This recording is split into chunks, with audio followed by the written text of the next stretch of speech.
nous avons écrit officiellement au chef de l'État pour l'inviter à parrainer cette initiative qui va au-delà de nous.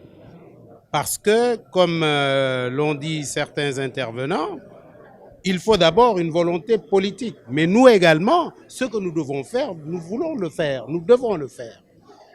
Il est temps que le privé comprenne qu'il doit prendre l'initiative. Le privé national d'abord, le privé africain. Que nous devons prendre l'initiative pour ne pas dire les initiatives. Parce que souvent les gens disent oui, l'État ne fait pas, mais il n'y a pas que l'État dans la nation, il y a d'abord vous. Il y a également le secteur privé qui doit jouer sa partition.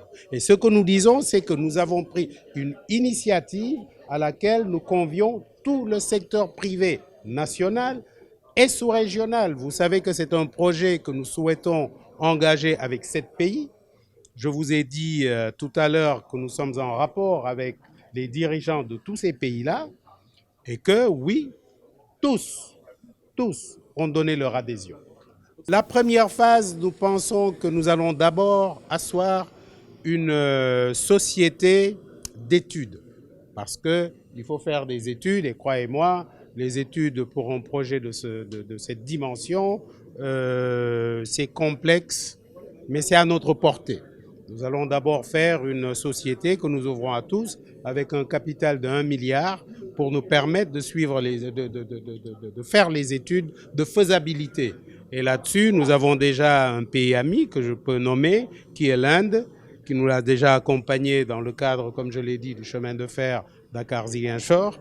Et le gouvernement indien est prêt à nous accompagner dans le cadre de cette étude de faisabilité. Mais nous allons donc ouvrir une société en capital de 1 milliard que nous porterons à 3 milliards de dollars. Il faut comprendre que l'envergure du projet est simplement extraordinaire parce que si on nous écoute, le cours du fer et de l'acier dépendra d'ici. Parce que ce qu'on ne peut pas comprendre, c'est que nous soyons les détenteurs des matières premières et que nous ayons à subir le diktat de l'étranger, de l'extérieur qui vient les prendre chez nous. Donc c'est fondamental, ce que nous faisons actuellement, toute modestie mise à part, c'est une révolution. Et je suis heureux que tous ceux qui m'entourent ici, il y en a qui sont de l'autre côté, aient compris que c'est à nous de mener cette bataille-là. Donc, ce que je voudrais que les Sénégalais et nos autres parents de l'Afrique de l'Ouest comprennent, et je l'ai dit tout à l'heure, il y a 3000 ans, nos ancêtres maîtrisaient déjà le fer. Ce n'est pas normal que 3000 ans après, que nous exportions, nous, nos minerais de fer. Ça, c'est un. Il y a que, comme vous le savez, la Chine a décidé de faire la route de la soie. Nous disons oui dans la même philosophie, parce que c'est la philosophie qui nous montre le chemin.